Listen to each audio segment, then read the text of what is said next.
আজি ৰাতিপুৱাই মিষ্টাৰে বজাৰত গৈ এয়া মাছ ফুলকবি বিলাহী লৈ আহিলে ঘৰত আৰু ক'লে তুমি ধুনীয়াকৈ মাছৰ আঞ্জা এখন বনোৱা মই আজি দুপৰীয়া ভাত খাব অফিচৰ পৰা আহিম আৰু মিষ্টাৰে যেতিয়া আহিম বুলি কয় তেতিয়া মই অকমান ধুনীয়াকৈ বনাই খুৱাব পাৰিলে মনটো নিজৰে ভাল লাগে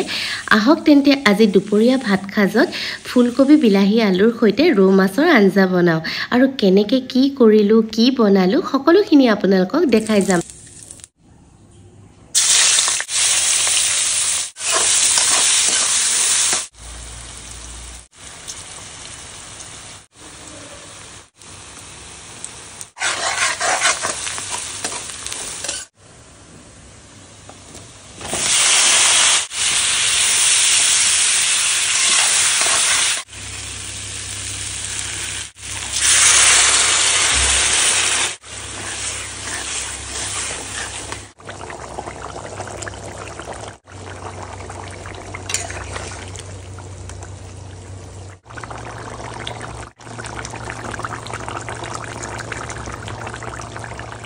আৰু এয়া ফাইনেলি ৰেডি হৈ গ'ল মোৰ ফুলকবি বিলাহী আলুৰ সৈতে মাছৰ আঞ্জা আহকচোন এতিয়া মিষ্টাৰৰ কাৰণে থালিখন ৰেডি কৰোঁ এয়া ভাতৰ লগত এটা জলকীয়া দিছোঁ মাছ ফ্ৰাই এক পিচ আৰু অকণমান শাকো ভাজিছিলোঁ মিছা মাছৰ সৈতে সৰু সৰু মিছা মাছটো যে আছে খুতুৰা শাক বেহাৰ শাক মৰিচা শাক